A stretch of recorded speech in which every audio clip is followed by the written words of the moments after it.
E se os irmãos se lembram, se eu não me engano, na primeira lição, quando nós introduzimos, essa lição inteira, essa revista inteira é sobre o livro de Daniel.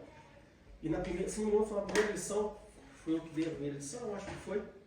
E nós falamos que o livro de Daniel, ele é dividido em duas partes. Ele pode ser dividido em duas partes.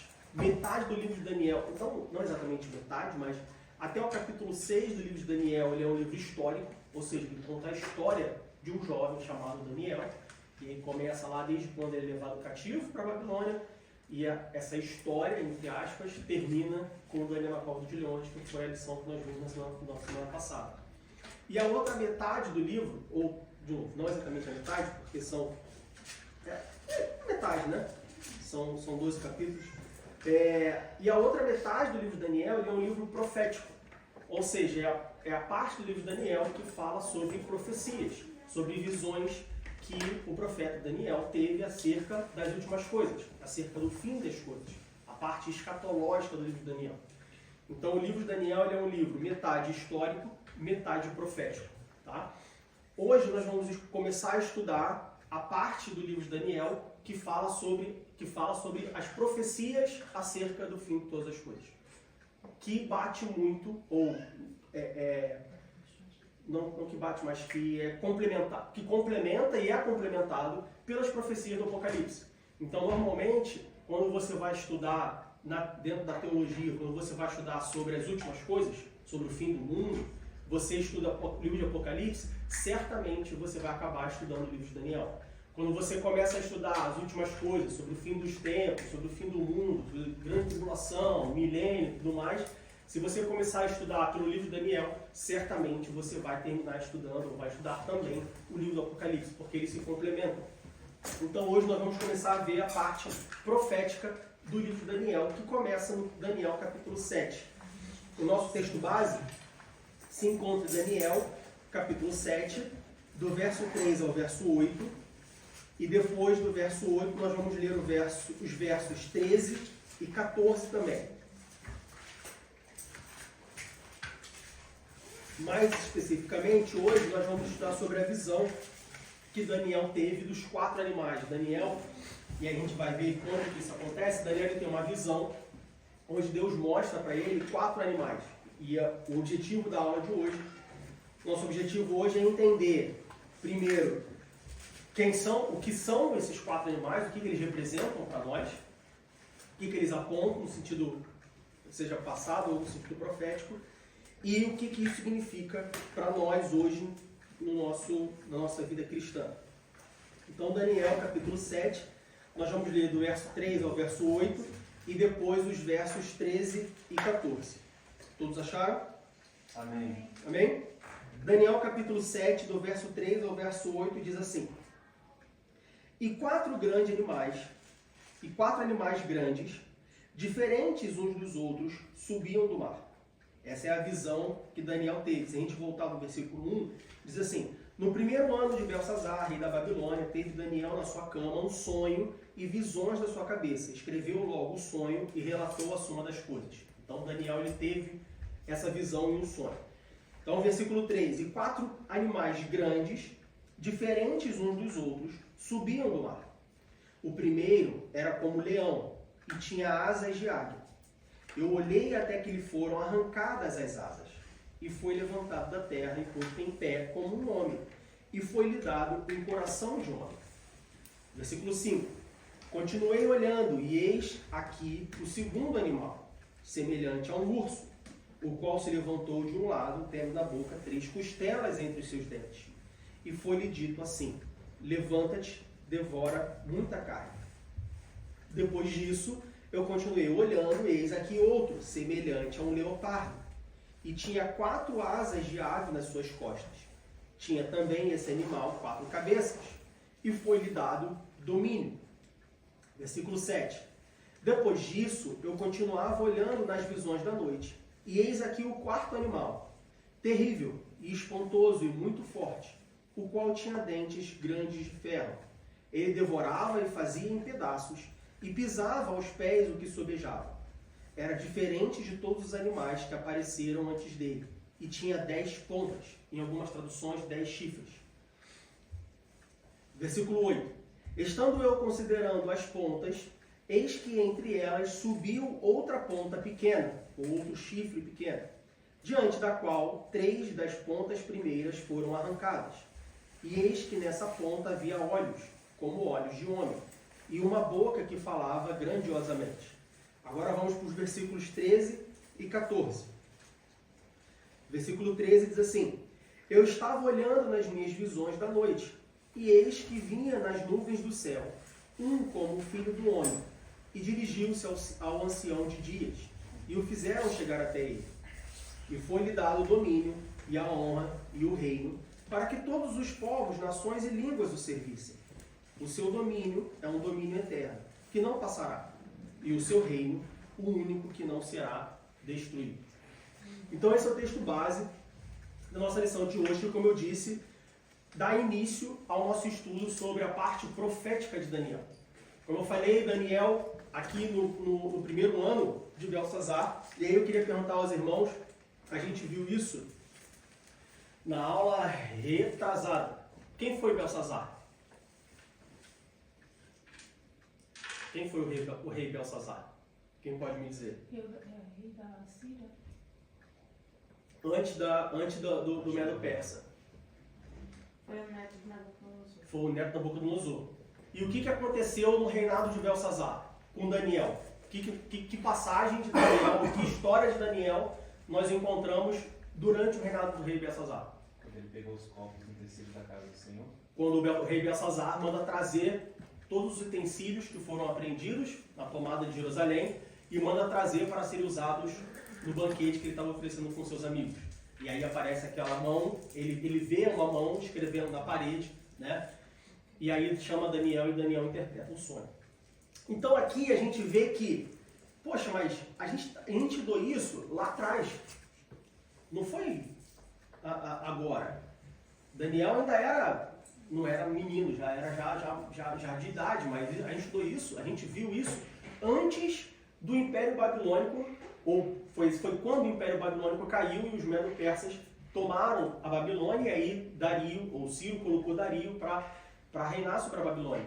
E agora no capítulo 7 a gente está voltando para uma visão, a gente está estudando uma visão que foi dada a Daniel no segundo ano de Belsazar, ou seja, antes dos eventos da mão escrevendo na parede. Como pode isso? Pois é, para quem não sabe, a Bíblia ela não está escrita em ordem cronológica. Tá? A Bíblia ela não está em ordem cronológica. Embora, claramente, Gênesis foi escrito muito antes de Apocalipse, ou Gênesis contém história, dados históricos, né, informações que aconteceram, fatos históricos que aconteceram muito antes de Apocalipse, e aí é uma questão lógica, né? Você tem o primeiro livro da Bíblia e o último livro da Bíblia, não poderia ser diferente. Mas, vamos dizer assim, no miolo da Bíblia, né, ou entre Gênesis e Apocalipse, não necessariamente está escrito em ordem cronológica. Nós precisamos ter conhecimento disso, ou ter isso bem claro na nossa mente, quando nós vamos estudar a Bíblia.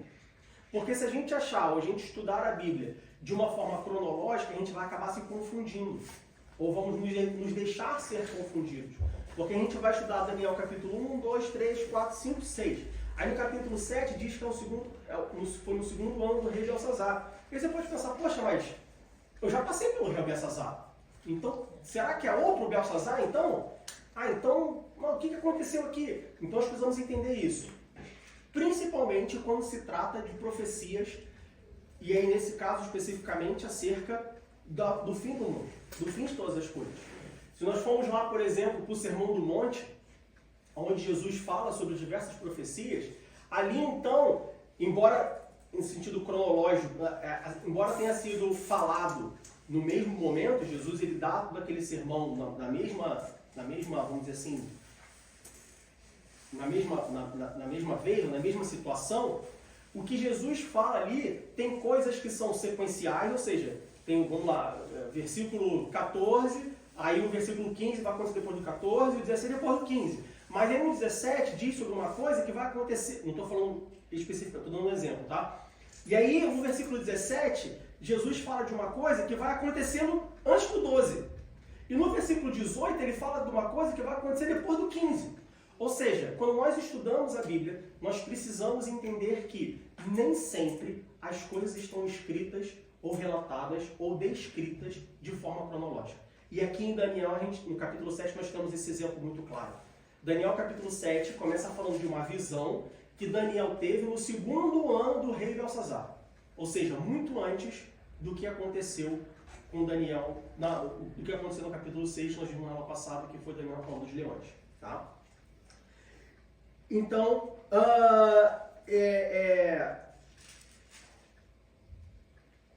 nós começamos no capítulo 7 com essa visão. O outro fato interessante dessa visão é que essa visão, Daniel ele tem a visão de 4 animais. Um leão, um urso, um leopardo e um quarto animal muito feroz, mas que não diz qual é esse animal. Só descreve esse animal como algo muito feroz, 10 chifres na sua cabeça, ou em alguns... na minha tradução está 10 pontas, em alguma tradução vai estar 10 chifres. E esses animais, eles são, vamos dizer assim, ou eles traçam, eles possuem um paralelo com o sonho que Nabucodonosor teve. Os irmãos lembram do sonho que Nabucodonosor teve? No capítulo 2, qual foi o sonho?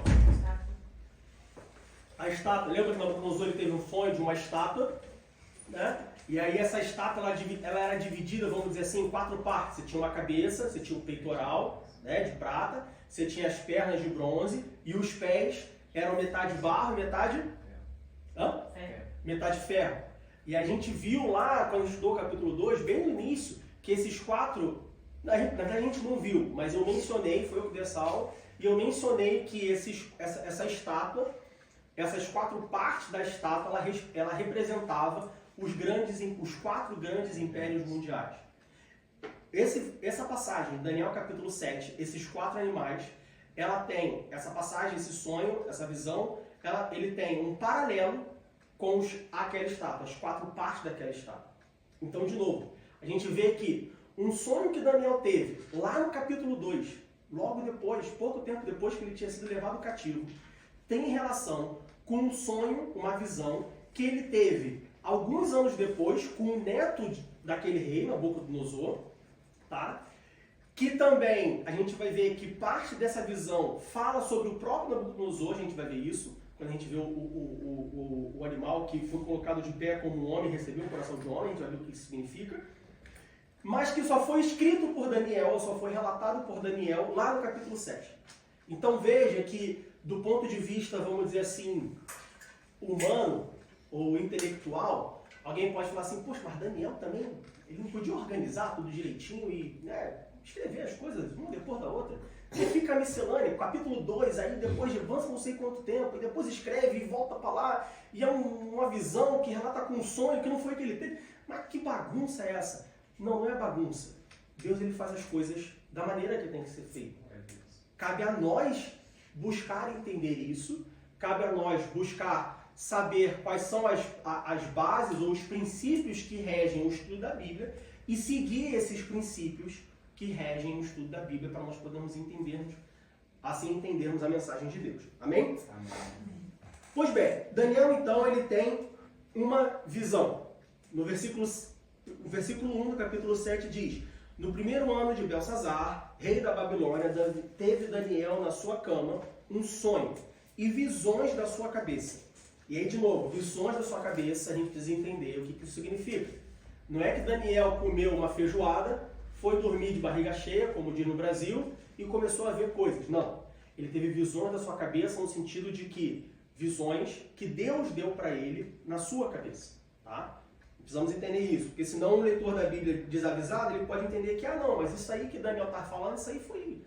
eu também tive visão na minha cabeça também. Ontem eu tive uma visão de sei lá, que eu estava pilotando uma nave espacial. E nem por isso é verdade. Não, visão na cabeça no sentido de que Daniel teve essa visão dada por Deus dentro da sua cabeça.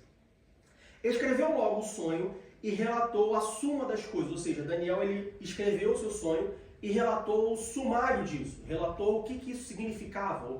Ou vamos dizer assim, um resumo daquilo que ele viu na sua visão, no seu sonho.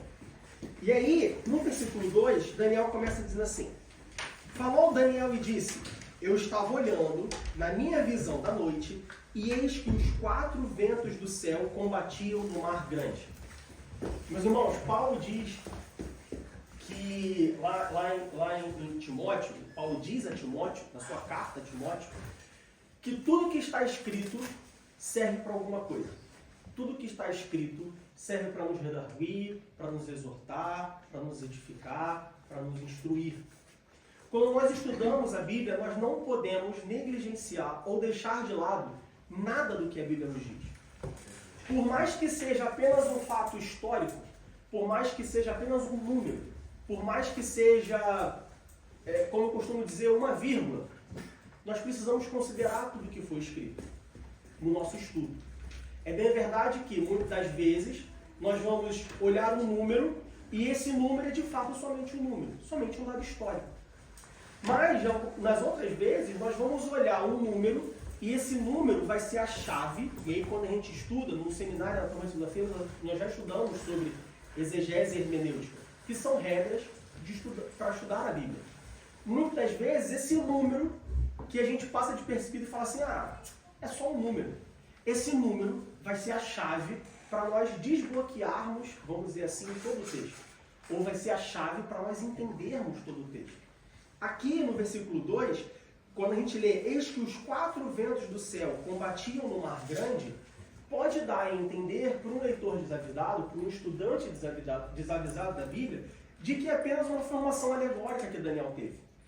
Ou que é apenas um contexto para o sonho que Daniel teve, uma introdução para o sonho que Daniel teve. Não sei se você já prestou atenção, muitas das vezes, se você lê, por exemplo, um livro de ficção científica, não sendo um livro de ficção científica, mas um livro de ficção, um livro de romance, eu não estou falando da Bíblia especificamente, ou no contexto cristão, um livro secular, de romance, de ficção, ou, por exemplo, se você tiver, assim, um filme é mais difícil porque o filme ele precisa ser conciso, ele precisa caber ali normalmente dentro de 1h30, 2 horas. Mas quando você está presenciando, lendo, ouvindo, assistindo, uma obra artística mais extensa, que permite você fazer mais alegorias, você tem uma introdução. E aí, geralmente, no livro... Por que você tem um livro? Porque um livro ele não tem muito limite de páginas. Então, você pega um livro de romance, um livro de ficção, normalmente o autor, quando ele quer introduzir uma cena, quando ele quer introduzir um diálogo, ele relata toda a cena. Então, por exemplo, ele quer relatar o encontro entre 2 espiões. E ele fala, porque numa noite sombria, escura, a neblina do céu pairava sobre a terra, e aí o barulho dos corvos. Ou seja, ele cria uma ambientação para você poder se ambientar e se localizar naquela cena que ele quer descrever. Muitas pessoas podem entender que no capítulo 7, versículo 10, versículo 2, Daniel faz isso. Ele fala, olha, os 4 ventos do céu combatiam no mar grande, numa tentativa de ambientar o leitor, ou, 2024, os estudantes do livro de Daniel, a ambientar para aquela situação dos animais. Não, aqui nós temos um significado. Quem sabe me dizer o que significa os ventos e os mares? Ou os ventos e o mar? Não só nesse contexto, mas na Bíblia de maneira geral. Alguém sabe? Quando nós estudamos a Bíblia e nós fala sobre vento, ventos impetuosos, ventos fortes, ventos atormentando,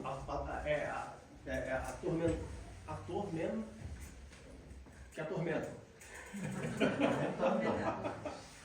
As perturbações da vida, né? Hã? As perturbações. As perturbações da vida. Mas o que? Tribulações. Fatos poderosos. Fatos que vão mexer com alguma coisa. Né? E aí, mas por que vento? Ué, vamos trazer para cá. Olha como Deus é prático. Olha como Deus é pedagógico. Vamos trazer para o nosso dia a dia. Quando você está sentado num gramado, no verão, e aí você senta num spree, você vai, eu gosto muito daquela região, você tem ali o hashtag, né? E aí você tem aquele gramado, e aí tem uma parte do spree que ele faz um zigue-zague assim, e tem um gramado ali, eu não sei exatamente, mas é depois do hashtag, você indo pro oeste, depois do hashtag tem uma parte ali que tem um gramado bonito, pessoal anda de bicicleta e tal, e no verão, né, o brinco parece um monte de lagartixa, fica todo mundo branco, né, sentado na cadeira, porque ele está bonito, está agradável. E como na beira do rio, você sente uma brisa que te refresca no verão. Uma brisa é uma coisa refrescante, é uma coisa que te traz um conforto, é uma coisa que é gostosa de sentir. Mas se você estiver sentado ali, num dia de outono, por exemplo, no final do outono, quase chegando no inverno, vai bater um vento forte. E você não vai querer ficar ali, porque esse vento forte vai levar suas coisas, porque esse vento forte pode até eventualmente te derrubar da cadeira. Na Bíblia, quando nós lemos sobre ventos fortes, ventos impetuosos, nós estamos falando de eventos poderosos, de eventos influentes. Como assim influentes? Já tinha Instagram naquela época? Não. Influentes no sentido de influenciar alguma coisa. Ou seja, quando a gente fala sobre ventos, ventos fortes, nós estamos falando sobre eventos, coisas que mudam trajetórias, que mudam situações, coisas que são poderosas o suficiente para mexer com alguém ou com alguma coisa. Aqui, nesse contexto, que Daniel está falando sobre, eis que 4 ventos do céu, Daniel está falando sobre 4 eventos poderosos, influentes, que nesse caso, para a gente entender, tá, mas 4 ventos poderosos e influentes que vão mexer com o quê? Que vão mudar com o quê? Aí a gente vai para o Mar Grande. Por quê? Esses ventos do céu, eles o quê? Eles combatiam o Mar Grande, no Mar Grande. E o que significa o Mar Grande? Quem sabe dizer?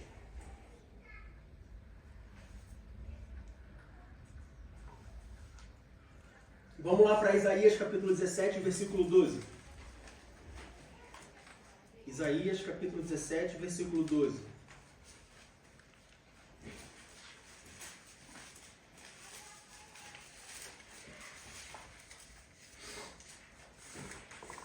Se vocês tiverem qualquer dúvida, por favor, me interrompam, tá? Escatologia, ou seja, o estudo das últimas coisas, eu diria que talvez seja uma das partes mais difíceis da Bíblia, principalmente pelos seus simbolismos, pelos seus significados, por ser muitas das vezes coisas que nós não conseguimos entender, até porque a gente não viveu ainda. Então, eu sei com certeza, também tenho diversas dúvidas. Então, se alguma coisa não ficar clara, por favor, interrompa, a gente não tem nenhum compromisso de passar batido. O importante é que a gente entenda o que nós estamos estudando. Isaías capítulo 17, versículo 12, diz assim: ai da multidão dos grandes povos que bramam, como bramam os mares, e do rugido das nações que rugem, como rugem as impetuosas águas. Se a gente for também para Apocalipse capítulo 17, versículo 15. Apocalipse capítulo 17, versículo 15. Nós vamos ter uma ideia do que esses mares significam. Apocalipse capítulo 17, versículo 15. Diz assim: e disse-me, as águas que viste, onde se assenta a prostituta, são povos e multidões e nações e línguas. Então veja aí, mais uma vez, como eu falei no início, Daniel e Apocalipse eles se complementam. Quando Daniel fala no versículo 2, eu estava olhando na minha visão de noite, e eis que os 4 ventos do céu, ou seja, 4 eventos grandes, poderosos, influentes, que mudariam alguma coisa. Que coisa? Combatiam no Mar Grande. Daniel está falando sobre 4 eventos grandes, poderosos, que mudariam o curso de nações, de povos, da história da humanidade. E isso já nos dá uma dica do que é do que se trata essa visão que Daniel teve. Daniel começa falando: olha, eu tive uma visão onde 4 grandes eventos poderosos e influentes serão capazes de mudar, ou seriam capazes de mudar o curso da história. Na verdade, serão capazes. E aí, por que serão e não seriam? Porque se a gente lembrar, Daniel teve esse sonho quando Israel estava sob qual domínio? Domínio babilônico, que foi o primeiro cativeiro de Israel, né? Então não é serão, é seriam. Quer dizer, não é seriam, é serão, porque é uma coisa que ainda ia acontecer. Para nós já aconteceu, mas para Daniel ainda ia acontecer. Então Daniel está falando: olha, esses eventos, eles são 4 eventos poderosos, influentes, que vão mudar o curso da história, que vão mexer com povos, nações, ou seja, uma coisa realmente, vamos dizer assim, grandiosa, tá? Seguindo adiante, no versículo 3, Daniel diz: e 4 animais grandes, diferentes uns dos outros, subiam do mar. Então Daniel ele continua descrevendo a sua visão e ele fala sobre 4 animais grandes. Mas não só do grandes. Não só grandes aqui é importante, ou seja, grandes é importante de fato, porque se são 4 animais grandes, significa que não é uma coisa pequena, não é uma mudança pequena, são animais grandes, poderosos, ou seja, uma coisa realmente muito grande que ia acontecer. Ou os agentes dessas mudanças seriam agentes grandes, coisas poderosas. Mas Daniel ele fala também que esses animais eles eram diferentes uns dos outros. Isso é importante para nós entendermos. Esses 4 animais eles eram grandes, mas quando você fala 4 animais grandes, você está generalizando os 4 animais, certo? Quando fala assim, olha, eu tenho em casa 4 cachorros. Eu não sei se eu conheço 4 raças de cachorro grandes, mas eu tenho em casa 3 cachorros grandes. Ele tem 3 cachorros grandes, eu estou generalizando. Mas quando eu falo, eu tenho 3 cachorros grandes, diferentes entre si, bom, então ele tem 3 cachorros grandes, mas que são diferentes. Ele tem um labrador, ele tem um pastor alemão e ele tem um Rottweiler, por exemplo. Daniel ele descreve os 4 animais como grandes, mas diferentes entre si. O que isso significa? Isso significa que cada animal tem a sua própria característica. 4 animais têm a sua própria história, 4 animais têm as suas próprias peculiaridades. E isso nos diz que os 4 animais eles são completamente diferentes entre si, eles têm significados diferentes, eles representam alguma coisa diferente. Tá? Então nós temos os 4 ventos, que são eventos poderosos, influentes, que modificariam o curso da história. E nós temos os 4 animais que representam 4 agentes diferentes. Ou seja, no nosso contexto a gente vai ver que eles significam, né?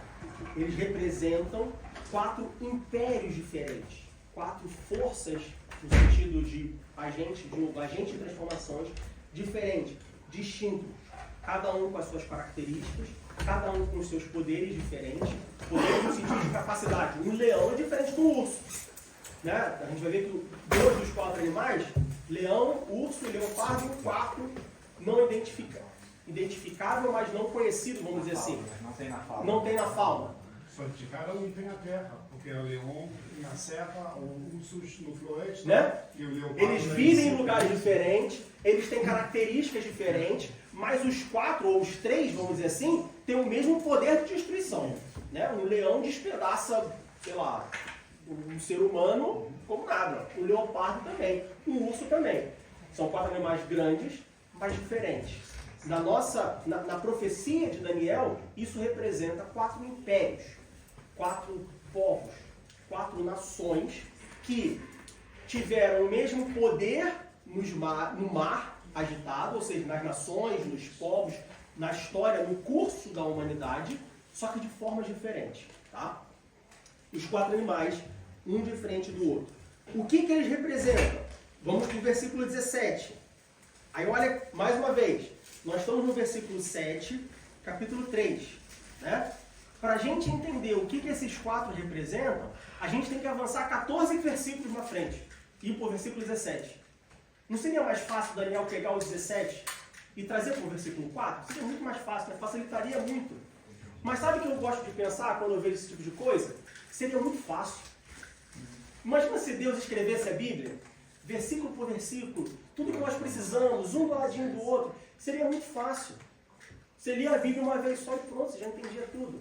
A graça, a graça que eu digo, tanto a graça como o favor é merecido de Deus, mas a graça como uma característica, como que faz nós termos prazer em estudar a Bíblia, ou deveríamos fazer justamente folhear a Bíblia. É você começar a ler em Gênesis, aí você tem uma dúvida, aí você para, aí você acha a resposta em Isaías, mas aí quando você acha em Isaías, você sana ou resolve a dúvida de Gênesis. mas você tem uma nova dúvida que você achou em Isaías, que você só vai encontrar lá em Timóteo, ou Mateus, ou Apocalipse. Aí quando você acha a dúvida de Isaías, você resolve a dúvida de Isaías, você complementa a dúvida de Gênesis, mas cria uma terceira dúvida. E aí você vai passeando pela Bíblia, como a gente diz, você vai folheando a Bíblia. Isso é maravilhoso. Isso é graça de Deus, isso é amor de Deus. Porque senão seria muito fácil, né? Deus escreve ali tudo certinho, um depois do outro, e aí você lê tudo como se você lê um livro de história, como você lê um livro de geografia e pronto. Não, Deus cria uma coisa, nos deu um presente complexo, e um presente, e nós estamos na época de Natal, então é uma época festiva onde as pessoas dão presente. Não é incomum você se encontrar ou você presenciar essa situação. Você quer muito uma coisa, você ganha esse presente. Mas depois de um certo tempo, esse presente, você perde o interesse por esse presente. Né? Crianças, por exemplo, isso é muito comum. Eu quero aquele carrinho de Natal. Aí espera o ano inteiro e ganha aquele carrinho. Aí brinca com aquele carrinho todo dia. Tá sempre brincando com o carrinho. Mas passa um tempo, o carrinho já, né, às vezes já quebrou a roda, às vezes já arranhou, aí já perde o interesse. Já não quer mais o carrinho, agora ele quer uma outra coisa.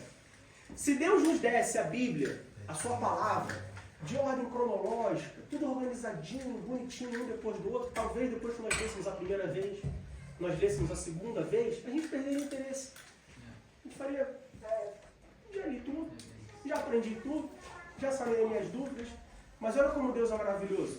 Ele nos dá a palavra de Deus complexa, ele nos dá a palavra de Deus onde nós temos que estudar e buscar, e ir para frente, e volta para trás, e medita aqui. E às vezes você lê um versículo e pum, na hora você já sabe o entendimento. Às vezes você lê um versículo e aquilo fica remoendo anos até para você entender aquilo. Isso é maravilhoso, isso é presente de Deus.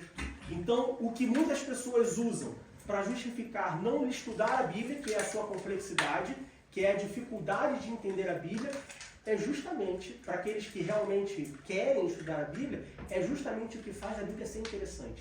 É você buscar a resposta e não encontrar de primeira, muitas vezes. Você precisa passear pela Bíblia, você precisa estudar a Bíblia, você precisa conhecer a Bíblia. E quanto mais você estuda, quanto mais você lê, quanto mais você aprende, mais você vê que menos você sabe. E mais você tem que estudar, e mais você tem que ler, e mais você tem que aprender. Isso é maravilhoso. Então, Daniel ele fala sobre os 4 animais. No versículo 17 nós temos o que significa esses animais. Então no versículo 17 Daniel diz assim: estes grandes animais, que animais? O leão, o urso, o leopardo e o quarto animal, tá? Que não tem na nossa fauna atual. Que são 4 reis que se levantarão da terra. Ou seja, os 4 animais representam 4 reis, 4 reinados, 4 impérios, 4 nações, 4 povos que se levantariam, e junto com esse levante de cada um desses impérios, isso mudaria o curso da história da humanidade. Isso mudaria como as coisas eram de acordo com as suas características. Lembre-se sempre que os animais eles eram grandes, mas eles eram diferentes entre si, cada um com a sua característica. Alguma dúvida? Alguma pergunta até agora do que já foi falado? De novo, se tiverem qualquer dúvida, podem perguntar. Diego, mas por que Daniel está escrevendo no capítulo 7 uma coisa que ele teve lá atrás no capítulo 2? A gente explica de novo, não tem problema. Alguma dúvida, alguma pergunta? Não? Pois bem, seguindo adiante. Essa visão, no versículo 15, Daniel diz assim: quanto a mim, Daniel, o meu espírito foi abatido dentro do corpo, e as visões da minha cabeça me espantavam. Daniel, ele afirma, ele confessa, de que essa visão trouxe um espanto para ele. Causou em Daniel um espanto. Daniel já era um homem maduro. Daniel já era um homem experiente. Daniel já tinha visto, já tinha feito coisas que, a gente pode dizer assim, Daniel já era cascudo de igreja. Né? Cascudo de igreja como uma expressão, porque não tinha igreja. Mas a gente diz assim, Daniel era experiente. E mesmo assim isso causou um espanto em Daniel. Oi? Já tinha intimidade com Deus. Então assim, não era para Daniel se assustar com qualquer coisa. Mas essa visão, ela espanta Daniel. Essa visão, ela deixa Daniel atônito. E é interessante que Quando Daniel é chamado, por exemplo, por Nabucodonosor, pelo próprio Nabucodonosor, né, avô de Belsazar, para interpretar o seu sonho, o sonho não causa espanto para Daniel. Né? A gente estudou sobre isso. Nabucodonosor chama Daniel, e a gente já viu que Nabucodonosor já tinha dado templo para os magos, para os estudiosos, para os astrólogos, e aí Daniel chega e fala, não, me dá um tempo que eu traduzo. Calmo, sereno, tranquilo. Quando Daniel vai interpretar, por exemplo, a escrita na parede do próprio rei Belsazar, Daniel também calmo, sereno. Mas uma visão traz uma surpresa para Daniel. O que nós aprendemos aqui? Nós aprendemos que Deus gosta, vamos dizer assim, de fazer surpresas. Como assim Deus gosta de fazer surpresas? Deus, muitas das vezes, ou talvez na maioria das vezes, Deus não gosta de agir no comum. Deus não gosta de agir no esperado. Como assim, Diego? Não continuo entendendo. Bom, vamos falar o seguinte, vamos dar um exemplo. Estou desempregado. Fiquei desempregado, vou começar 2025 sem emprego. Qual é a expectativa normal, vamos dizer assim, de um ser humano no crédito? Bom, vou começar a colocar uns currículos. Eu tenho 20 anos de experiência, já passei por diversas empresas, então vou escrever meu currículo, já está pronto meu currículo, vou distribuir o currículo e, naturalmente, eu vou conseguir um emprego. Talvez não com o que eu ganho hoje, porque pelo menos na minha área o mercado não está tão aquecido. Você tem menos vagas, não pagando muito bem, vamos dizer assim, para o mercado, mas um salário razoável. Então assim, vou colocar meu currículo, vou fazer uma série de entrevistas e eventualmente vou conseguir, com a graça de Deus, obviamente, tudo mais, né? Vou pedir oração para a igreja, vou orar sobre isso. Mas é uma coisa natural que eu consiga um emprego dentro de 1, 2 meses no máximo. Uma coisa natural. Mas Deus não gosta de agir no natural. Ou Deus não age sempre no natural. Um outro exemplo. Na Bíblia agora. Quando Jesus está do lado do mar, da outra margem do Mar da Galileia, e ele manda os discípulos voltarem, e enquanto isso ele ia orar no monte. Qual seria o normal? Deus mandou eles ir. Deus falou, olha, pega o barco e vai para outra margem. Eu encontro vocês depois. Qual seria o normal daquilo ali? Seria os discípulos entrarem no barco e navegarem pelo mar. Tranquilo. Não foi Deus que mandou eles ir? Ou não foi Jesus Cristo que mandou eles ir? Jesus Cristo manda alguém ir por um caminho que seja ruim? Nós aprendemos que não, não é? O caminho de Jesus ele é sempre bom. Ele é sempre perfeito. A vontade de Deus é sempre boa, perfeita e agradável. Então, qual seria o natural? O natural, o normal, o comum seria Jesus mandar eles irem pelo mar e os discípulos navegarem pelo mar. Um mar tranquilo, sereno, calmo. Se a gente quiser florear ainda mais, talvez até parar no meio, dar um mergulho, né? E chegar lá para a margem. Mas o que aconteceu no meio da travessia? Uma tempestade, um vento impetuoso, olha o vento de novo, no mar, né? E aí Jesus vem andando sobre as águas e tudo aquilo acontece, Jesus vai e acalma a tempestade. O que eu quero dizer com isso? Deus gosta de surpreender.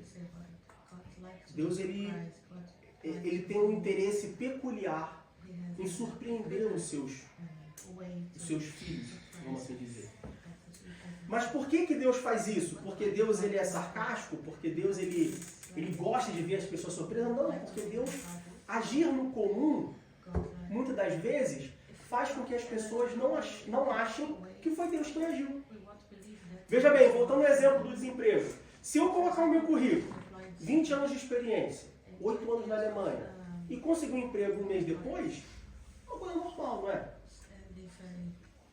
Talvez eu chegasse aqui e falasse, meus irmãos, eu queria compartilhar com os irmãos que no final de 2024 eu fiquei desempregado, minha empresa passou por um problema, eu fui demitido, mas aí, graças a Deus, eu coloquei um currículo e agora em janeiro eu recebi uma oferta e em fevereiro, 1º de fevereiro, começa o novo emprego.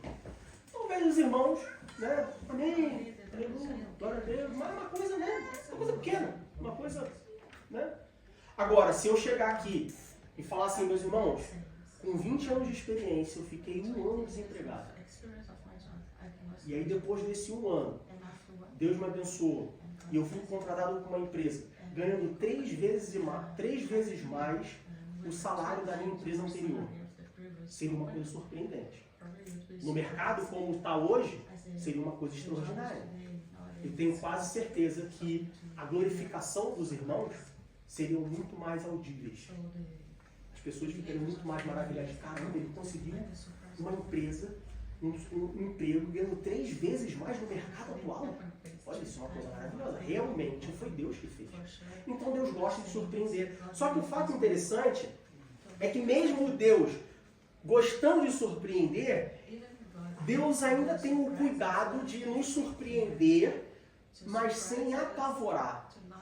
Eu não sei se já aconteceu com vocês uma situação onde vocês sentem um misto de surpresa com apavoro.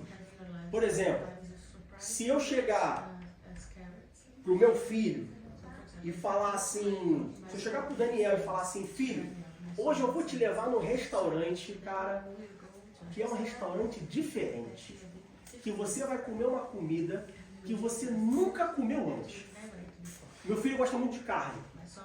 E aí eu falo com o nosso irmão André, eu falo, André, que é um restaurante assim, com a melhor carne do mundo. Tenho certeza que ele vai me indicar. E aí eu falo pro Daniel, filho, olha só, vou te levar num restaurante que você vai comer uma comida que você nunca comeu antes. Que é assim, uma comida maravilhosa. Eu tenho quase certeza que o Daniel vai ter um misto de surpresa, de comer uma comida que ele nunca comeu antes, mas também uma apreensão, porque o Daniel é chato para comer, ele não come qualquer coisa. Então é um misto de surpresa com medo. Deus, ele consegue surpreender sem deixar que tenhamos medo. Daniel, ele relata, né, no versículo 15, a sua surpresa. Só que aí no versículo 16 diz assim, cheguei-me a um dos que estavam perto, ou seja, tinha um anjo perto dele, tinha uma pessoa perto dele, e pedi-lhe a verdade acerca de tudo isso. Ou seja, Daniel, surpreso, chegou perto do anjo e falou, me explica isso que está acontecendo. E ele me disse e fez-me saber a interpretação das coisas. Esses 4 animais, que são 4 reis que se levantaram da terra. Então olha como Deus é maravilhoso. Deus, ele nos surpreende sem nos deixar com medo. Deus, ele nos surpreende. Mas quando nós vamos começar a sentir medo, a gente fala assim, Deus, estou gostando da surpresa, mas também estou com medo. Ele fala, não, olha só, são 4 animais que representam 4 reis. E dá toda a explicação. Olha como Deus é maravilhoso. Quando os discípulos estavam no mar, eles ficaram surpresos com o que estava acontecendo. Um vento impetuoso, uma tempestade, um homem andando sobre as águas. Mas é aqui que Jesus fala, calma, sou eu. Não precisa ficar com medo. Sou eu, sou o mestre. E aí Pedro, mãe, então se é o Senhor mesmo, me manda ter contigo. Vem, pode vir. Pode ficar tranquilo. Fica calmo. Deus é maravilhoso, ele age assim.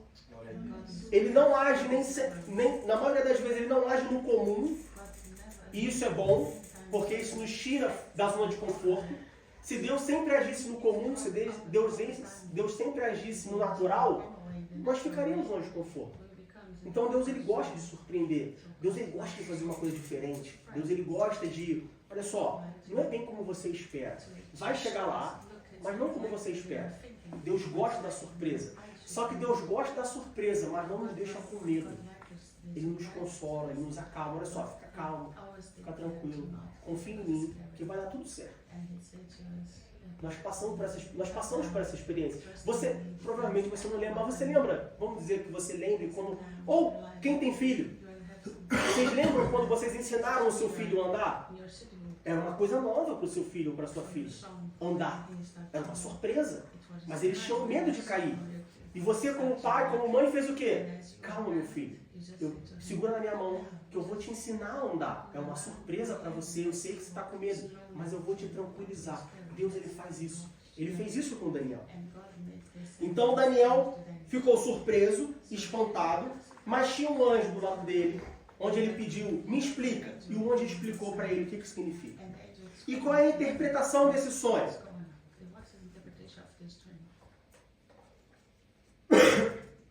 O sonho, ele traz, o significado do sonho, de maneira geral, é fatos históricos que aconteceriam ao longo da história da humanidade. Desses 4 fatos históricos, 3 já aconteceram e um ainda vai acontecer. E a gente vai ver quais são os que já aconteceram e qual que ainda vai acontecer, de acordo com a profecia bíblica. O primeiro animal que nós temos, qual é o primeiro animal? Quem pode me dizer? É o leão. O que representa o leão?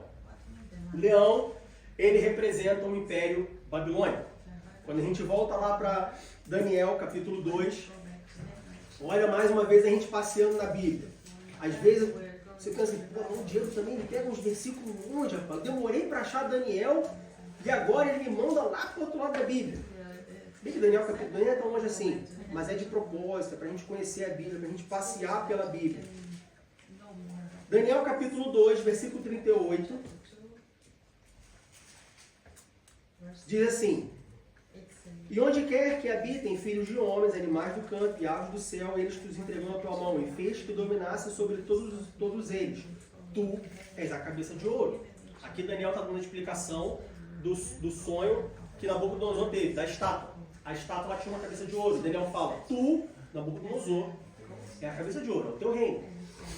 Então veja aqui, Daniel capítulo 2 complementa Daniel capítulo 7. O primeiro animal, o leão feroz, o Império Babilônico não era uma coisa, né? O Império Babilônico não era um gatinho, vamos assim dizer, era um leão.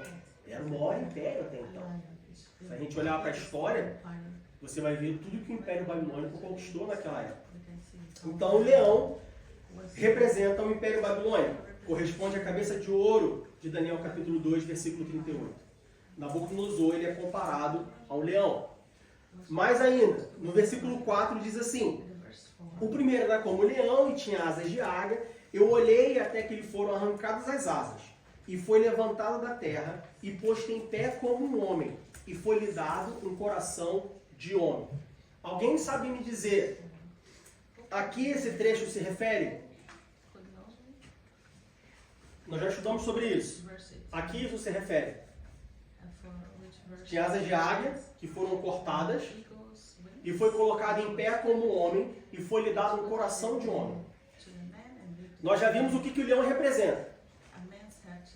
E nós já vimos também não só o que, o Império Babilônico, mas quem? O rei Nabucodonosor. Né? Lá em Daniel capítulo 2, versículo 38. Olha, a cabeça de ouro é você, é o teu rei. Arrancou as asas, colocou de pé como um homem e lhe deu um coração de homem. Foi quando ele se transformou em animal. E o Senhor abateu a soberba e depois, quando voltou a si, ele reconheceu que Deus era o único Altíssimo. Se a gente voltar lá para Daniel capítulo 2, nós vamos ver que nesse mesmo contexto do sonho, Nabucodonosor, um homem soberbo, ele passa a viver como um animal, ele vai para o campo, ele sai do seu reino, ele perde tudo que ele tinha conquistado, vamos dizer assim, e ele passa a viver como um animal. Até que, passado um tempo, ele volta a ser um homem, ele é colocado de pé e lhe é dado um coração de homem. E ele glorifica a Deus. Ele reconhece a soberania de Deus. Então veja que Daniel capítulo 2 explica Daniel capítulo 7.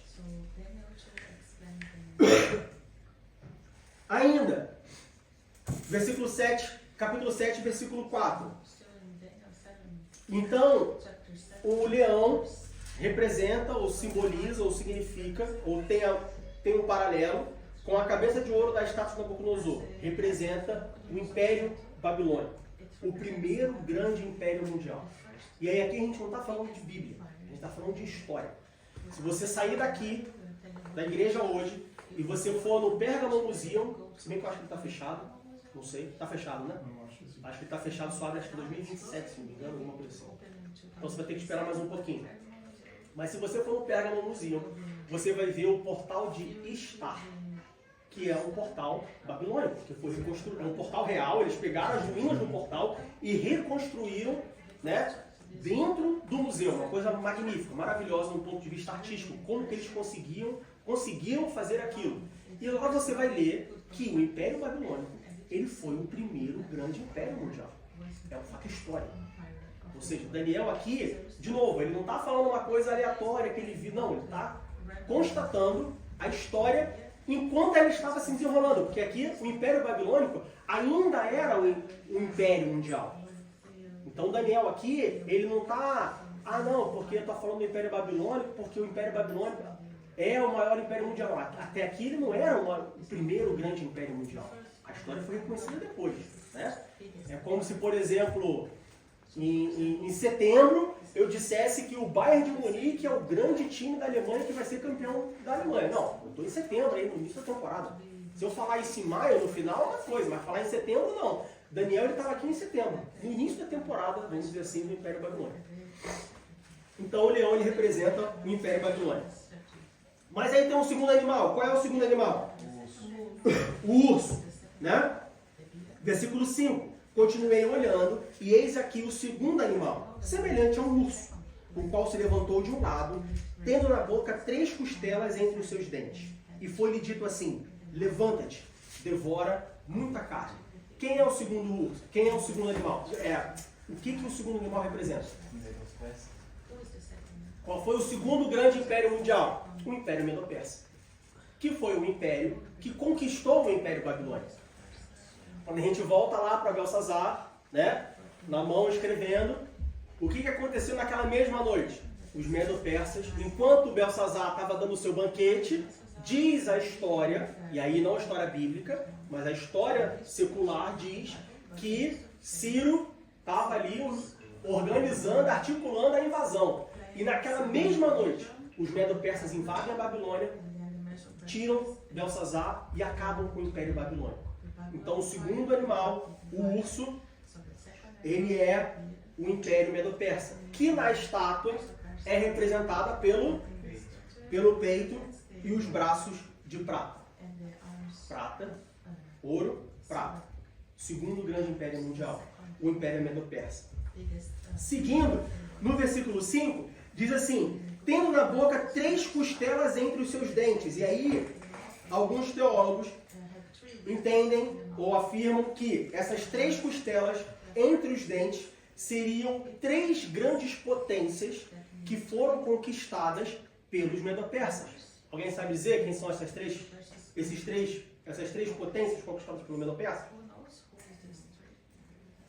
Alguém sabe dizer? Que 3 grandes potências da época os Medo-Persas conquistaram? Não? Já vi que ninguém leu a revista, porque na revista diz o Império da Babilônia, o Império da Lídia e o Império do Egito, que na época eram 3 potências. Era como se os Medo-Persas tivessem conquistado Rússia, China e Estados Unidos. Imagina um país hoje se levantando, guerreando e vencendo Rússia, China e Estados Unidos. Esse foi o Império Medo-Persa. O segundo animal, o urso. Né? No versículo 5 diz que, semelhante ao urso, se levantou de um lado, tendo na boca 3 costelas entre os seus dentes. E foi-lhe dito assim: levanta-te, devora muita carne, ou seja, acaba com tudo. Estraçalha tudo. O que você tiver na tua frente, tu come e ó, acaba com tudo. Foi exatamente o que o Império Medo-Persa fez. Seguindo adiante, nós temos um terceiro animal. Qual foi o terceiro animal? O leopardo. Versículo 6. Depois disso, eu continuei olhando, e eis aqui outro. Outro que? Animal. Semelhante a um leopardo. E tinha 4 asas de ave nas suas costas. Tinha também esse animal 4 cabeças. E foi-lhe dado domínio. Alguém sabe dizer com que parte da estátua o leopardo se relaciona? O ventre e o quadril, no caso. Exatamente. Quando a gente vai lá para a estátua, né, de Nabucodonosor, nós temos que, na descrição de Daniel, porque Nabucodonosor não fala qual é o sonho, né? Lembre-se disso. Nabucodonosor chama e fala assim: não vou te falar o sonho sem falar o significado, eu quero que você fale o sonho. Ou seja, a revelação daquele sonho só pode ter sido dada por Deus. Tanto que Daniel foi o único que conseguiu dizer qual é o sonho. E nesse sonho que Daniel diz para Nabucodonosor, ele diz que a parte do quadril, o ventre, essa parte aqui, e as suas pernas, elas eram de bronze. O terceiro animal, semelhante a um leopardo, significa ou representa o terceiro grande império mundial. Quem sabe dizer qual foi o terceiro grande império mundial? Não. Tem nada a ver com Bíblia, agora é história. Tem que voltar lá no segundo grau. Qual foi o terceiro grande império mundial na história da humanidade? Alexandre o Grande. Alexandre o Grande. Grécia, o Império Grego. O Império Grego foi o terceiro grande império mundial. O império que conquistou não só o Oriente como o Ocidente. Foi um império que influenciou toda uma cultura até hoje, seja no Oriente, seja no Brasil, na Alemanha, na Grécia, na Ásia. O mundo inteiro hoje, ele é de certa forma influenciado pelo Império Grego, pela cultura grega. Na ciência, na arte, na filosofia, na religião. Tudo é influenciado pelo Império Grego. Comandado ou liderado por Alexandre o Grande. Então o terceiro animal, semelhante ao leopardo, ele se relaciona na estátua do sonho de Nabucodonosor com o quadril e as pernas de bronze, tá? E ele simboliza, ele representa o Império Grego liderado por Alexandre o Grande, o terceiro grande império mundial. Então veja que Daniel está profetizando, né? Ele está revelando uma visão que ele teve, que é uma profecia sobre um terceiro império que dominaria o Medo-Persa, que dominaria o Império Babilônico. Tá, Diego, mas aí, seguindo aqui no versículo 6, e você disse que tudo tem ou quase tudo tem uma explicação, que a gente não pode passar despercebido pelo texto bíblico, diz que tinha 4 asas nas suas costas. Primeiro que eu nunca vi leopardo com asa. Sim, mas a palavra de Deus diz que é semelhante ao leopardo, não diz que é um leopardo. Cuidado com isso, tá? É igual quando Jesus foi batizado e veio como uma pomba. Não diz que veio em forma de pomba, como uma pomba, semelhante ao leopardo. Não coma palavras da Bíblia. E isso foi uma coisa que eu aprendi, não só isso especificamente, mas eu aprendi que nós não podemos comer palavras, porque no alemão não se come palavra. Uma das primeiras coisas que eu aprendi no alemão é que você fala a palavra toda, até o final. Não come palavra. Carioca gosta muito de comer palavra. Na Bíblia, principalmente, não se pode comer palavra. Se tem uma palavra, você tem que prestar atenção na palavra. Então, eu nunca vi leopardo com asa. Sim, mas a Bíblia não está falando leopardo. Ela fala que o terceiro animal era semelhante ao leopardo, que tinha 4 asas e tinha também 4 cabeças. E foi-lhe dado domínio. O que essas cabeças representam? Essas asas representam? Alguém sabe me dizer? São os 4 generais após a morte do Alexandre, que dissolveu. Alexandre o Grande dominou toda a região, todo mundo conhecido até então. Mas ele morreu. Ele não é imortal. E quando Alexandre o Grande morreu, todo o seu império, todo o seu domínio foi dividido em 4 partes. Entre os 4 generais de Alexandre, que foram Seleuco, Ptolomeu, Lisimaco e Cassandra. Então veja, Daniel profetizou não só a levantada do Império Grego, mas também a derrubada do Império Grego. E também o que aconteceria com o Império Grego. Ou seja, Deus está aqui dando um resumo da história da humanidade para Daniel e depois para nós. E aí vem o quarto animal. Versículo 7. Depois disso eu continuava olhando nas visões da noite e eis aqui o quarto animal. E aí vem que não tem semelhante. Os outros têm semelhante ao leão, semelhante ao urso, semelhante ao leopardo. No quarto animal não tem semelhante. Se a Bíblia não relata qual era o semelhante, é porque não é interessante saber qual é o semelhante. Lembre-se disso. Quando Deus fala alguma coisa, é porque Ele quer que nós saibamos daquela coisa. Quando Deus fala alguma coisa, é porque é importante para nós saber aquela coisa. Mas e quando Deus não fala alguma coisa? É porque não é importante. Seja porque não é importante ainda, às vezes Deus ainda não falou, mas Ele vai falar. Ou seja porque não é importante de maneira nenhuma. Ele não falou e Ele não vai falar. Então, por exemplo, quando que os dinossauros morreram? A Bíblia fala. Então é porque não é importante. Ah, mas os dinossauros viveram antes de Gênesis capítulo 1. Ah, não, mas os dinossauros viveram entre Gênesis capítulo 1, antes de Gênesis, entre Gênesis versículo 1 e versículo 2. Ah, não, mas os dinossauros viveram junto com Adão e Eva. Ah, mas os dinossauros morreram no dilúvio. Ah, mas dizem que os dinossauros morreram com um meteoro. Olha só, não é importante. Escolhe um e segue. Não é importante. Bota um saquinho da dúvida.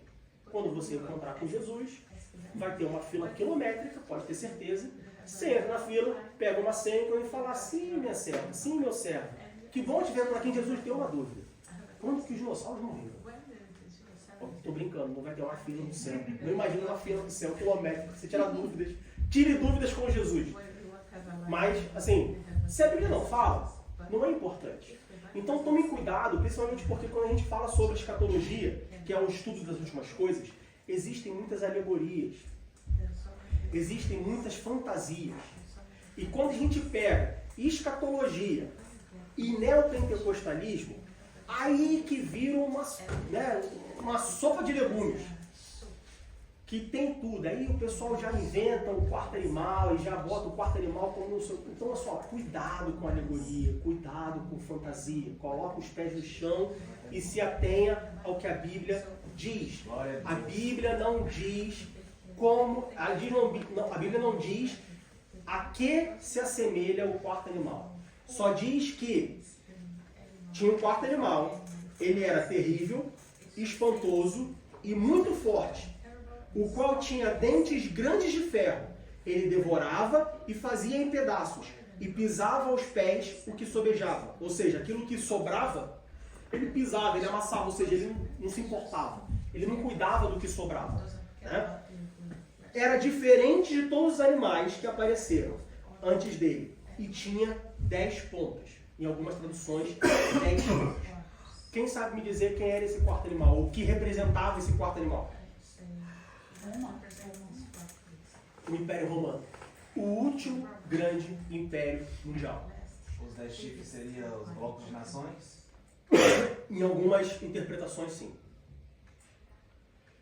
O Império Romano, ele é considerado na história da humanidade como o último grande império mundial. Não houve outro império tão grande, tão dominador, tão poderoso como o Império Romano. Né? Alguns tentaram, falharam. Alguns tentaram, falharam. Muitos tentaram, na verdade, não só ele, mas muitos tentaram, falharam. Mas o fato é que o Império Romano foi o último grande império mundial, representado pelo quarto animal. Que na estátua de Nabucodonosor é representado por quem? Pelos pés. Agora tem uma característica. Os pés eles eram de quê? De ferro misturado com barro. E o que significa o ferro misturado com barro? A força e a fraqueza. O Império Romano nunca se misturou. Era parte de ferro, parte de barro. Parte era forte, parte era fraca. Foi o que fez ele cair no final. Ele não se misturava. Ele não conseguia ser uma coisa só. Né? Como o Império Babilônico, como o Império Medo-Persa, como o Império Grego. Então veja, 4 animais grandes, cada um com a sua característica. Então o quarto animal representa o animal, o Império Romano. E olha que isso foi uma surpresa até mesmo para Daniel, porque no versículo 9 diz assim: então tive desejo de conhecer a verdade a respeito do quarto animal. Então veja que o quarto animal foi uma coisa surpreendente, assim, mais do que não surpreendente, mas curiosa, até mesmo para Daniel. Daniel falava, eu quis conhecer mais, que era diferente de todos os outros, muito terrível.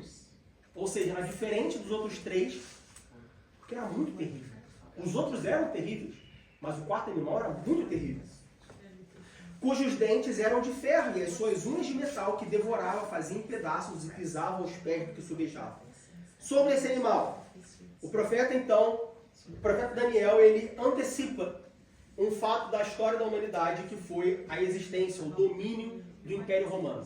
O Império Romano, mais uma vez, ele foi o maior império que já existiu na face da Terra. Ele foi um império que dominou até então o grande Império Grego. Ele foi um império que ele dominou toda a região, ele foi do extremo leste, né, tirando a Ásia, mas vê ali toda aquela região do leste até o oeste, e todo mundo conhecido, o Império Romano dominou.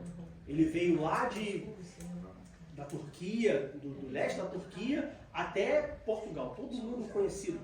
Até para hoje, nós, né, Grã-Bretanha, você vê que toda a Europa, toda a Europa e parte da Ásia e do Oriente Médio, naquela região, foi dominada pelo Império Romano.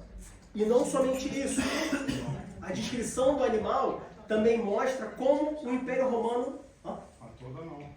Todo não, o quê? A Germânia não. Não conseguiram na Germânia, mas parte da Germânia. No oeste da Germânia, sim, eles... a parte, sim, só que Isso, todo não toda. Sim, verdade.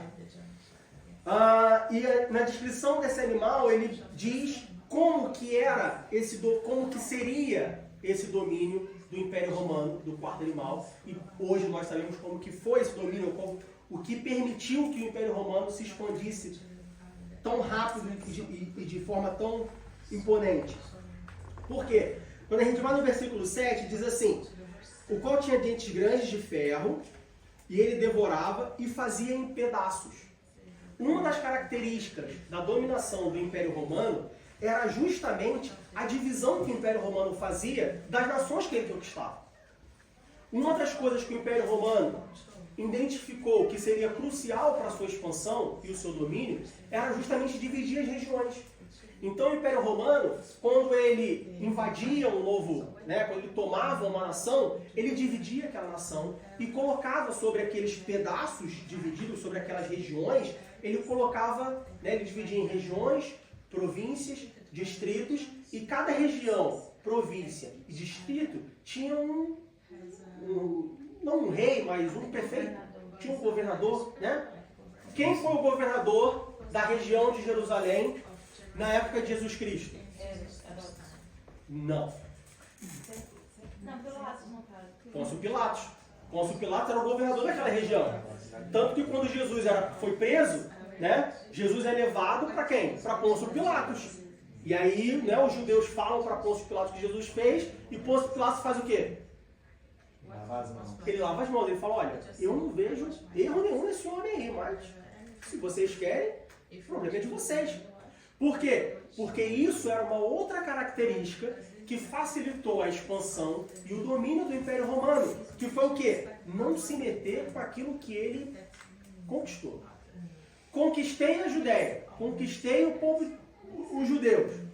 Quem vocês vão honrar, quem vocês vão adorar, quem vocês vão cultuar, não me interessa. O que me interessa é que você obedeça a César, o imperador, e que pague os seus tributos. Pagou as suas contas, fez o que eu estou mandando, a partir daí, você faz o que você quiser. Agora, se você não adorar a César, se você não reverenciar a César, se você não pagar seus tributos, aí nós temos um problema. Uma coisa que nós vimos também, que Daniel, ele já profetizou acerca disso. No entanto, como a nossa irmã falou, esse quarto animal, ele se correlaciona com os pés da estátua, que era de ferro de bronze, de ferro de barro. Ou seja, a parte boa, vamos dizer assim, ou a vantagem, ou a força do Império Romano era justamente essas provisões, era justamente não influenciar na religião daqueles povos conquistados, mas ele tinha uma parte de bronze, uma parte de barro. Ih, vocês meio com bronze. Mas ele tinha uma parte de barro, que é o que em relação ao ferro? Fraco. Que foi justamente a fraqueza do Império Romano. Que foi o quê? A corrupção do Império Romano. Quando o Império Romano começa a se expandir muito, chega uma hora que o leste do Império Romano não se identifica mais com o oeste, a parte ocidental do Império Romano não se identifica mais com a parte oriental do Império Romano. Você pega, por exemplo, Antioquia, e você pega a Antioquia, Alexandria, você pega Roma, já são completamente diferentes. E isso faz com que o Império Romano, ou isso é um dos motivos, junto não só com essa discrepância de identidade, mas também com a corrupção, com a ganância,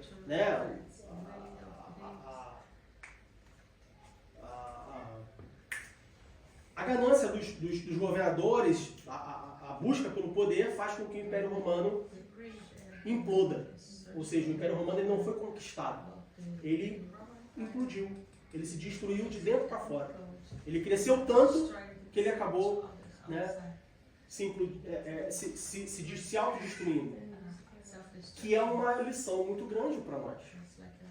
Você já brincou, talvez quando você foi criança, você brincou de montar blocos, empilhar coisas. E é interessante que no início, você começa montando blocos grandes para formar uma base. E aí você vai empilhando, empilhando, empilhando, empilhando. E à medida que esses blocos vão crescendo, as peças vão ficando pequenas. Certo? Até que chega um momento que ele cai. O que nós podemos aprender com isso? Na ânsia de nós queremos crescer muito, chega um momento que a gente está tão grande que a gente perde a base, que a gente perde a estabilidade e a gente cai. Na ânsia de querer crescer muito, o que vai derrubar são as coisas pequenas. Coisas que, em relação ao que está na base, são pequenininhas, são ínfimas. Mas é o que vai derrubar. Se você colocar errado, faz com que toda a torre se derrube. Se você colocar e for mais do que a base pode suportar, ela vai ruir.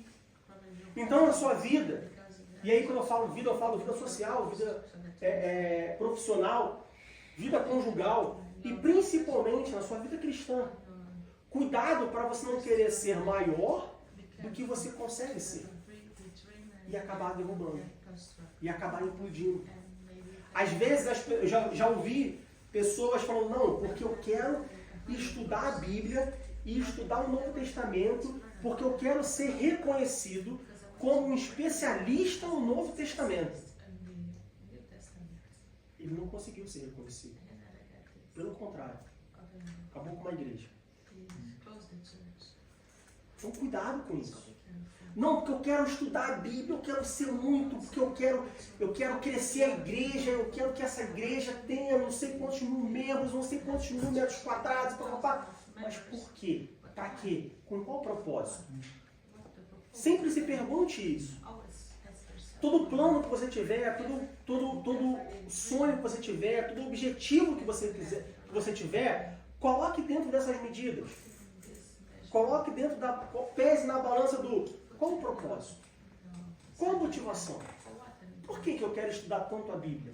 Eu quero estudar tanto a Bíblia para que eu possa alcançar nas Escrituras o caminho, para que eu possa salvar a minha vida, para que eu possa espalhar a mensagem do Evangelho, para que eu possa conversar com uma pessoa que não tem o primeiro grau e uma pessoa que seja doutor em sei lá o quê. E aí eu preciso convencer, não convencer porque convence o Espírito Santo, mas eu possa explicar para essa pessoa a Bíblia, ou eu quero estudar a Bíblia porque eu quero ser conhecido como, não, aquele é o Diego, aquele cara, ele sabe. Qual é o propósito? Qual é o motivo? Não, porque eu quero ser cheio do Espírito Santo e por isso eu vou colocar no meu coração o desejo de orar e de jejuar 7 semanas, 70 semanas. A gente vai falar na próxima aula sobre as 70 semanas de Daniel. Né? E aí algumas igrejas têm muitas... Não, porque são as 70 semanas de Daniel. 70 semanas dá mais de um ano. Não, porque eu vou jejuar, eu vou fazer as 70 semanas de Daniel. Porque eu quero ser renovado, eu quero que minha vida espiritual seja assim. Para quê? Qual o propósito? Qual o seu objetivo com isso? Você quer isso para que você possa dividir com as outras pessoas essa quantidade de Espírito Santo que você recebeu, de poder do Espírito Santo. Você quer ser quente espiritualmente, para que você possa influenciar as outras pessoas, para que elas possam ser quentes como você. Lembra da aula de física? Como que um corpo fica frio ou quente? Pela troca de calor. Se você tem um corpo a 100 graus e você tem um corpo a 0 grau, quando você junta, ambos ficam com 50 graus. Então, se você quer buscar o Espírito Santo, para que o seu corpo tenha 100 graus de Espírito Santo, vamos assim dizer, para que você possa compartilhar com o restante da igreja, e todos, vamos dizer que na igreja tenha 10 pessoas, e todos estejam a 20 graus, não, 10 graus, amém, maravilha, um objetivo bom, faça isso, meu irmão, Faça isso, minha irmã. Busque 70, 140, 210 semanas. Agora, se você quer jejuar 70 semanas para se encher do Espírito Santo, ficar a 100 graus de Espírito Santo, para quando chegar na igreja as pessoas olharem para você e falar assim, aquela irmã tem 100 graus de Espírito Santo. Aquele irmão tem 100 graus de Espírito Santo. Repense a sua atitude. Porque você não está querendo compartilhar. Você não está querendo aquecer. Você está sendo egoísta. Você quer ter 100 graus. Não importa quantas pessoas tenham. Você quer ser cheio do Espírito. Você quer ser cheio do conhecimento. Mas para quê? Só para você ser cheio do conhecimento? E as pessoas que não têm conhecimento? E as pessoas que não experienciaram o Espírito Santo? E as pessoas que não têm uma vida cristã devota? Então, todos os seus planos, todos os seus desejos, todos os seus, os seus objetivos, coloque na balança do qual o propósito? Para que eu quero isso?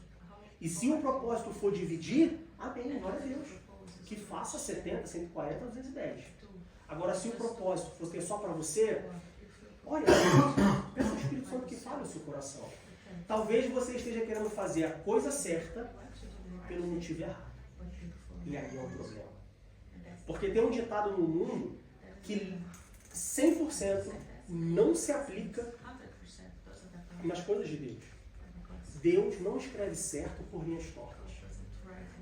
Isso é uma ideia demoníaca, diabólica, que Satanás em algum momento da história da humanidade colocou isso no mundo e as pessoas trazem isso para a igreja. Não, meu irmão. Deus escreve certo por linhas tortas. Então o que importa é que eu quero fazer. Agora, como eu vou fazer? Para quem eu vou fazer? E qual vai ser o resultado? Deus proverá. Não, meu irmão. Deus não proverá. Porque Deus só provê naquilo que Ele aprova. Deus só provê naquilo que Ele assina embaixo. Então não é Deus escreve certo por linhas tortas. Não é faça de qualquer maneira porque Deus vai dar. Não. Você tem um jeito certo de fazer. Deus proveu para o povo no deserto o maná? Proveu. Mas como que Ele proveu? Ou depois de que Ele proveu? Depois das ordens. Olha só. Todo dia você vai fazer assim, papapá, papapá, papapá. E vai ser o do dia, você vai colher. E no sexto dia você vai guardar. Deus deu as ordens e depois Ele proveu. E Ele só proveu depois que o povo obedeceu as ordens. Porque na primeira vez que o povo falou assim, comida de graça, vou guardar. Vai que eu tô com fome de madrugada. Sabe quando você acorda de madrugada e dá aquela fome, se eu for na geladeira, um abraço. Vai que dá fome de madrugada, vou guardar. O que aconteceu? Estragou. Deus só provê quando nós obedecemos. Então essa história de que Deus escreve certo por linhas tortas, isso é uma ideia diabólica, demoníaca. Tira isso da sua vida, do seu linguajar cristão. Voltando para a nossa lição. O quarto animal representa o Império Romano. E aí nesse Império Romano, nesse animal, no versículo 20, diz assim: e também das 10 pontas que tinha na cabeça, e da outra que subia, de diante da qual caíram 3, daquela ponta digo que tinha olhos, e uma boca que falava grandiosamente, e cuja aparência era mais firme do que o das suas companheiras. Nesse quarto animal ele tinha 10 pontas, ou 10 chifres na sua cabeça. Mas desses 10 chifres saía um, que no início era pequeno, mas que era diferente dos outros, porque ele tinha olhos, ele tinha bocas. Alguém sabe me dizer, ou seja, você tinha 10 pontas, 10 chifres, e depois saiu um pequeno, ou seja, era um que emergia no meio daqueles 10.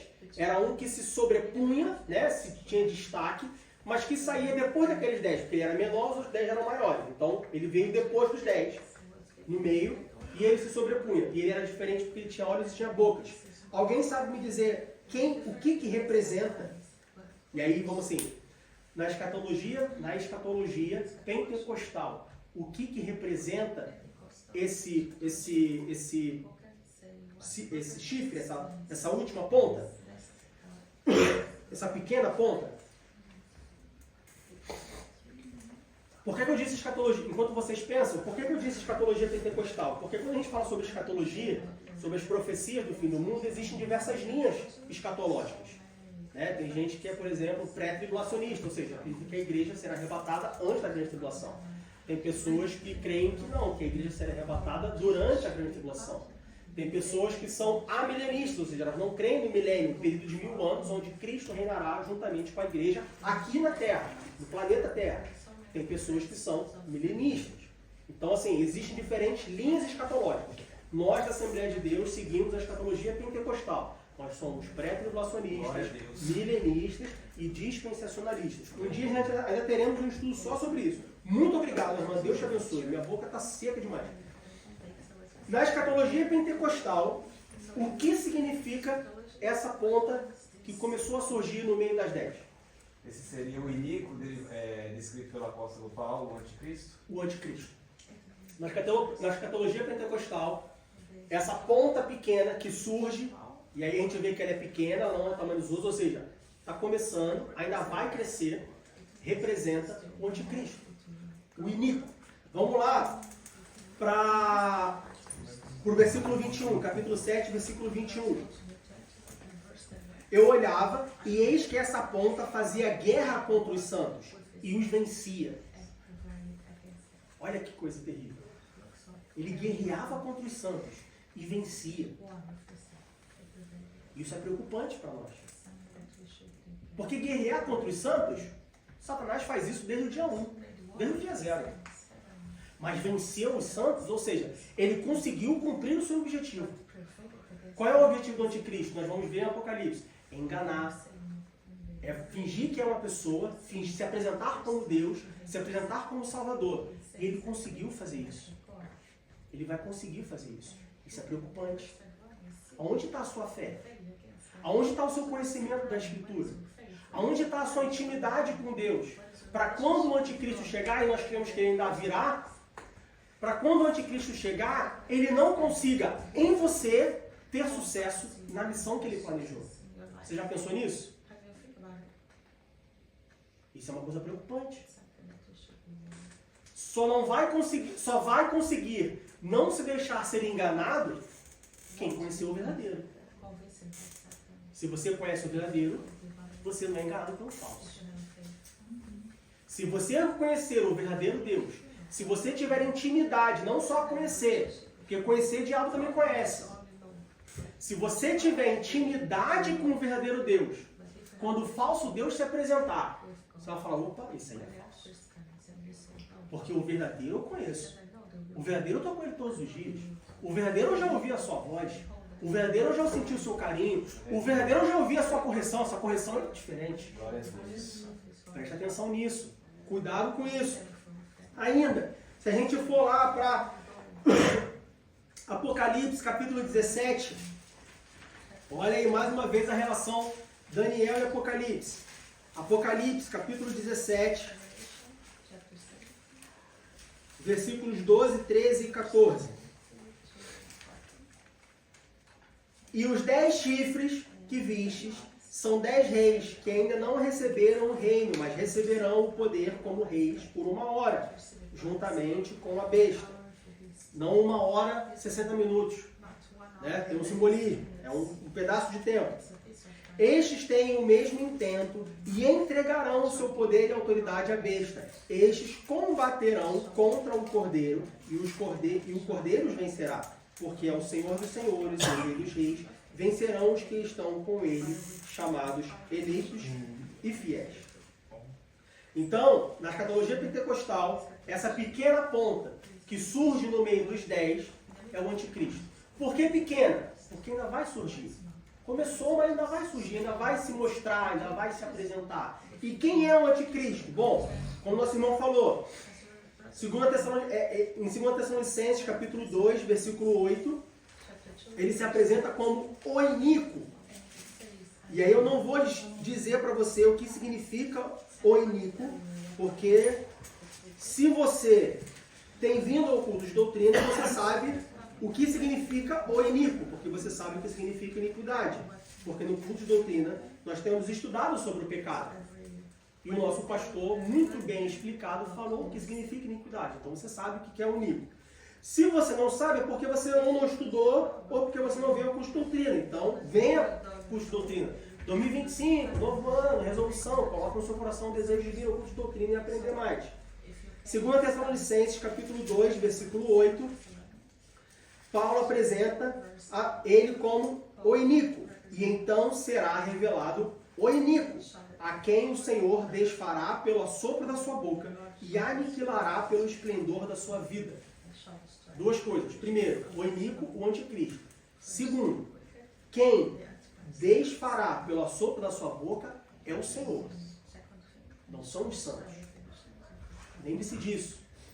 Quem ganha a batalha é o Senhor. Não são os santos. Quem faz acontecer é o Senhor. Não são os santos. Nós, os santos, os fiéis, os crentes, eles são instrumentos. Mas quem faz acontecer é Deus. Lembre-se disso, isso é importante. Por que isso é importante? Isso é importante porque hoje se tem pregado, hoje se tem ensinado que eu faço, que eu aconteço, que eu oro e não sei o que, e não sei quem cai. Porque eu levanto as minhas mãos e não sei o que acontece. Porque eu faço não sei o que. Não, olha só, eu não faço nada. A única coisa que eu faço é me humilhar perante o Deus Todo-Poderoso e falar: Senhor, teu é a vontade, teu é o reino, faça o que te agrade. A única coisa que eu faço é vir à casa de Deus e prestar o meu culto de louvor e adoração a Ele. E Ele vai fazer. Cuidado para não tomar o lugar de Deus. Hoje tem muitas pregações, muitos ensinamentos, muitos louvores que induzem os crentes a tomarem o lugar de Deus. E se tem uma coisa que nós aprendemos na palavra de Deus, é que Deus não se deixa escandalizar. Ele não deixa ninguém tomar o lugar dele. O que é dele é dele. O que é dele foi dele. O que é dele é dele. O que é dele será dele. Cuidado para não tomar o lugar de Deus. Amém? 2 Tessalonicenses capítulo 2, versículo 9. Paulo continua: a esse cuja vinda é segundo a eficácia de Satanás, com todo o poder e sinais e prodígios de mentira. No versículo 10, e com todo engano da injustiça para os que perecerem, porque não receberam o amor da verdade para se salvarem. Na escatologia pentecostal nós entendemos que o anticristo, ele se revelará durante a grande tribulação. Ou seja, se você não quer correr o risco de ser enganado do anticristo ou não, se você não quer ser colocado à prova, vai na grande tribulação. Meu irmão, não tem plano B, meu irmão. A palavra de Deus diz que na grande tribulação haverá salvação. Sim, haverá salvação. Mas ela também diz que o Espírito Santo não estará aqui. E é uma coisa complexa de entender. Porque quem convence do pecado, da justiça e do juízo é o Espírito Santo. Se o Espírito Santo não estiver aqui, quem vai convencer do pecado, da justiça e do juízo? A grande tribulação não é plano B, não, meu irmão. Não tem plano B. Só tem um plano. Entregar a sua vida a Jesus Cristo, confiar nele, sofrer com ele, padecer com ele, para um dia vencer juntamente com ele para tudo sempre. Então, esse pequeno chifre é o anticristo. Quem será o anticristo? Será o enviado de Satanás. A sua influência será mundial. Lá em Apocalipse, no capítulo 13, capítulo 17, nós não vamos ler porque o nosso tempo já se esgotou. Diz que ele governará sobre todas as nações. Ou seja, ele será um líder mundial. Ah, meu irmão, mas o chanceler da Alemanha também é um líder mundial. Ah, mas o presidente dos Estados Unidos também é um líder mundial. Não. Ele vai ser o líder mundial. Ele vai liderar todo mundo. Meu irmão, isso é impossível de acontecer, meu irmão. Porque se os homens não conseguem se decidir, e por isso nós temos a guerra entre a Rússia e a Ucrânia, a guerra lá no Israel com a Palestina, a guerra contra... O mundo vive em guerra. Como que vai conseguir uma pessoa dominar sobre todos os povos? Meu irmão, como eu não sei, só sei que vai, porque a Bíblia diz. Daniel acertou, vamos dizer assim, né? Acertou. Daniel acertou o primeiro, o segundo e o terceiro animal. Você acha que ele vai errar o quarto? Ele acertou 75%. Estatisticamente, para quem gosta de números, de dados, estatisticamente, ele vai acertar o quarto. Ou seja, como vai acontecer, eu não sei como vai acontecer. Eu só sei que, nos versículos 13 e 14 do livro de Daniel, no capítulo 7, diz assim, repara que a gente foi lá no 20 e pouco, aí agora a gente volta para o 13 e para o 14. Eu só sei que No versículo 3, nos versículos 13 e 14 de Daniel capítulo 7 diz: Eu estava olhando nas minhas visões da noite, e eis que vinha nas nuvens do céu, um como o filho do homem, e dirigiu-se ao ancião de dias, e o fizeram chegar até ele. E foi-lhe dado o domínio, e a honra, e o reino, para que todos os povos, nações e línguas o servissem. O seu domínio é um domínio eterno, mas não passará, e o seu reino, o único que não será destruído. Eu não sei como vai acontecer, eu só sei que vai acontecer. Mas eu também sei que tudo isso vai passar, e que todo o reino, todo o domínio será dado a um homem, a Deus. E ele terá o domínio eternamente. Ou seja, ele não só vai destruir aquele que se levantou, ele não só vai acabar com o anticristo, como nós lemos, por um sopro, lá em 2 Tessalonicenses, mas ele também vai reinar eternamente. Meu irmão, por que nós passamos 1h30 estudando, 1h35 para ser mais exato, estudando, pode vir, estudando sobre a profecia de Daniel? O que me interessa os 4 animais de Daniel? Interessa você saber que Daniel profetizou, que parte da profecia já se cumpriu, a parte que não se cumpriu vai se cumprir, e interessa saber que aqueles que forem fiéis vão vencer. Aleluia. Isso nos interessa. Essa é a nossa esperança. Porque uma pessoa que não tem essa esperança, isso pode causar um desespero. Um animal muito terrível, com 10 chifres na cabeça, e vai surgir um outro chifre que vai governar o mundo inteiro, isso traz um medo. Isso traz um desespero para aquele que não conhece Jesus Cristo. Para aquele que conhece Jesus Cristo, que vive pela sua palavra, que confia nele, que se relaciona com ele, que não vai se deixar ser confundido pelo anticristo, mas que vai subir na grande tribulação, antes da grande tribulação, junto com todos os santos de todas as gerações. Para ele interessa saber que ainda que ele passe por dificuldade, ainda que ele passe por provações, ainda que ele passe por tribulações, ainda que os ventos dos 4 cantos combatam o mar agitado, e nós vimos o que significam os ventos, o mar, no início da nossa aula. Ainda que tudo aconteça, um dia, Deus chegará e falar assim: se acalma, sou eu. Glória a Deus. Quer vir comigo? Pode vir comigo. Aleluia. Vem cá, eu te seguro. E a gente vence junto. Amém? Que Deus abençoe em nome de Jesus.